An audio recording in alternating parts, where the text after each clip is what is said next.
भगवद्गीता हा केवळ एक धार्मिक ग्रंथ नाही, तर जीवन जगण्याची कला शिकवणारा मार्गदर्शक आहे. कुरुक्षेत्राच्या रणांगणावर अर्जुन जेव्हा मोह, भीती आणि संभ्रमाने खचला होता, तेव्हा श्रीकृष्णांनी त्याला जे ज्ञान दिले ते आजही प्रत्येक माणसाच्या जीवनाला दिशा देणारे आहे. श्रीकृष्ण म्हणतात, कर्म कर, पण फळाची अपेक्षा ठेवू नकोस.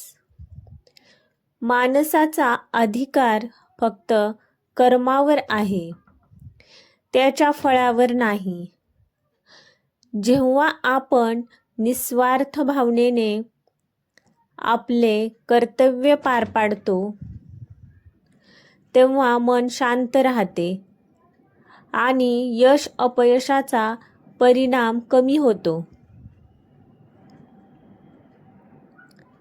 श्रीकृष्ण सांगतात की प्रत्येक संकट हे कायमचे नसते.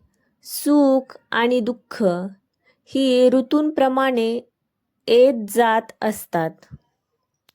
त्यामुळे कोणत्याही परिस्थितीत धैर्य सोडू नकोस. जो माणूस संकटातही स्थिर राहतो, तोच खरा ज्ञानी असतो. अहंकार हा माणसाचा सर्वात मोठा शत्रू आहे. ज्ञान, संपत्ती, सत्ता किंवा सौंदर्य यांचा गर्व न करता नम्र राहावे. कारण काळाच्या प्रवाहात सर्व काही बदलते. नम्रता माणसाला महान बनवते. भगवद्गीतेत श्रीकृष्ण मनावर नियंत्रण ठेवण्याचे महत्त्व सांगतात. मन जर आपल्या ताब्यात असेल तर ते आपला सर्वोत्तम मित्र बनते. पण मनावर नियंत्रण नसेल तर तेच सर्वात मोठा शत्रू ठरते. म्हणून सतत चांगले विचार, संयम आणि आत्मचिंतन आवश्यक आहे.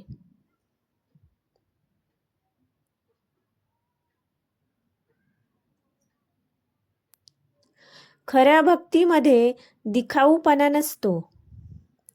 निर्मळ मनाने, प्रेमाने आणि विश्वासाने केलेली ईश्वर भक्ती परमेश्वराला प्रिय असते.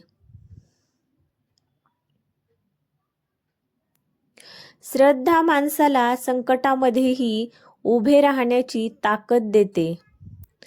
ते सांगतात की प्रत्येक जीवामध्ये परमात्म्याचा अंश आहे. त्यामुळे कोणाचाही द्वेष करू नये, कोणाला कमी लेखू नये आणि सर्वांशी प्रेम, दया व करुणेने वागावे. दुसऱ्याच्या आनंदात आनंद मानणारा आणि दुःखात साथ देणारा माणूसच खऱ्या अर्थाने धर्माचे पालन करतो.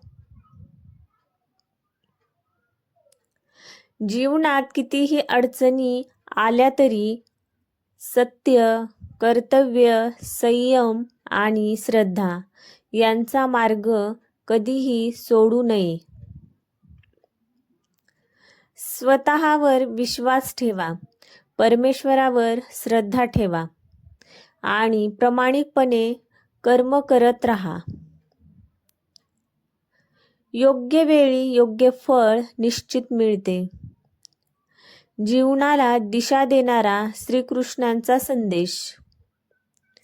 कर्तव्य करत राहा, मन शांत ठेवा, अहंकार सोडा, सत्याचा मार्ग स्वीकारा आणि परमेश्वरावर अखंड विश्वास ठेवा.